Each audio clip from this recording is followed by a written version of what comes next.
then you'll have a better prognosis if you're not healthy. And so there are 18 of them. I won't take you through them, but anybody who cares to go through them, you can see them. But there are basic things like, first, are you financially healthy? What's your income statement and balance sheet look like? Do you spend more than you earn, or do you earn more than you spend? Are you saving? What's your income statement and balance sheet look like? A very big leading indicator is the relative level of education. And those that have a more educated population, and you could see the numbers rise, you could see education levels in one country or another rise or decline in these charts. So you could see, how is the United States in its education, and how are other countries, and is that gap, is it improving or worsening? Because education levels are very indicative of well-being and economic behavior. Related to education is civility. Civility is not, so you learn education like facts and how to do calculations and things. That's one type of education.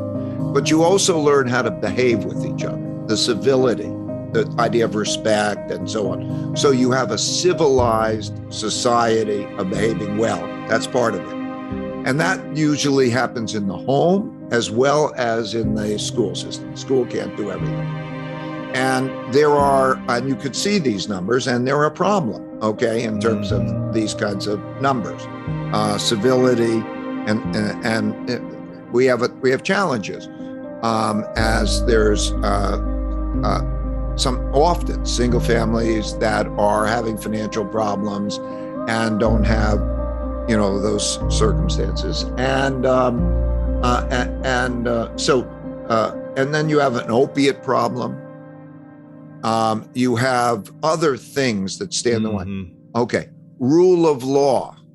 Countries that have rule of law and respect for the law that keeps order and effectively.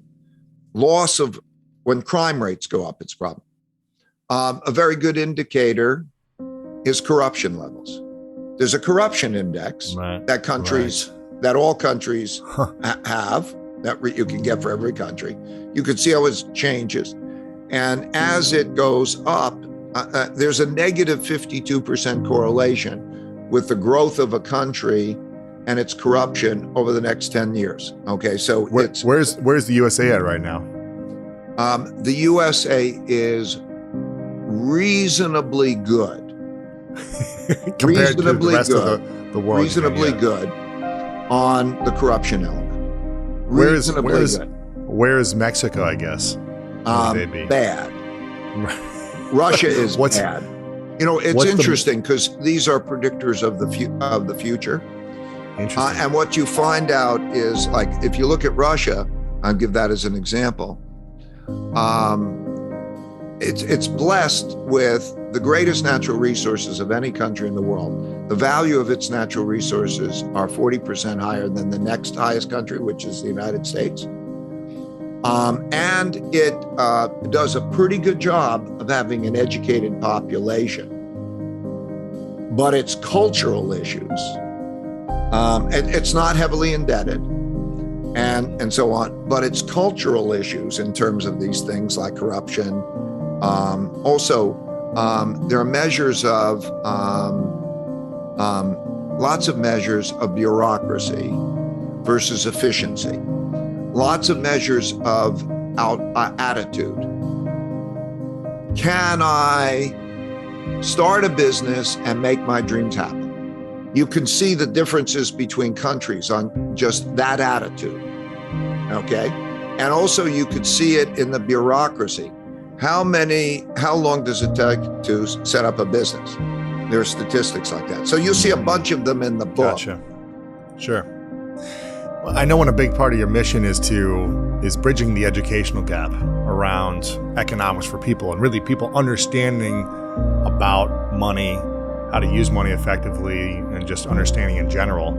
If you could, again, I'm sharing kind of hypothetical scenarios, but if you could change some things around about how we learned growing up about money 2 to 3 key things, whether it be in the school system or what you wish parents knew that they would all teach children from the ages of 5 to 15, what would be those 3 things that you wish children just knew more about around money? Well, I think you said it.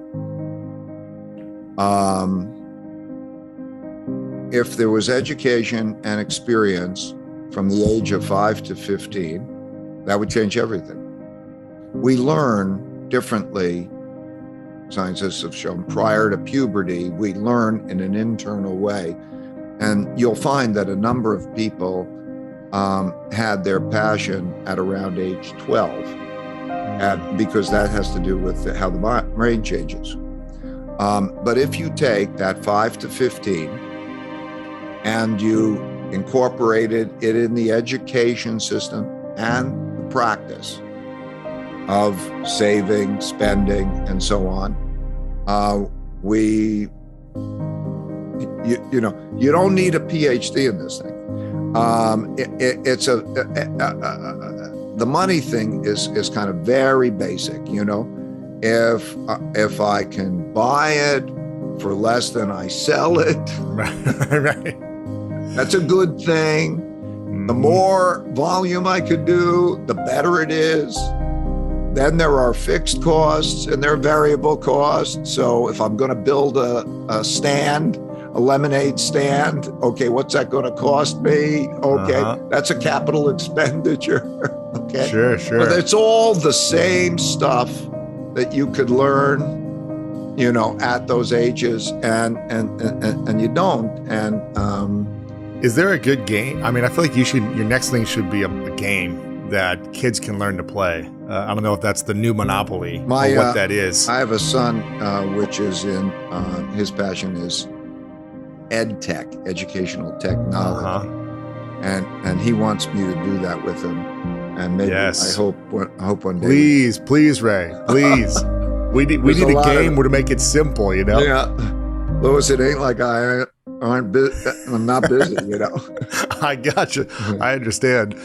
What will, so where is, to go back to the U.S. and China, the big cycle, where is China at in the big cycle? Well, China's in this stage where I've spent a lot of, let me phrase it this way. I spent a lot of time in China starting in 1984, not to earn money because they didn't have any money, but because I was very curious.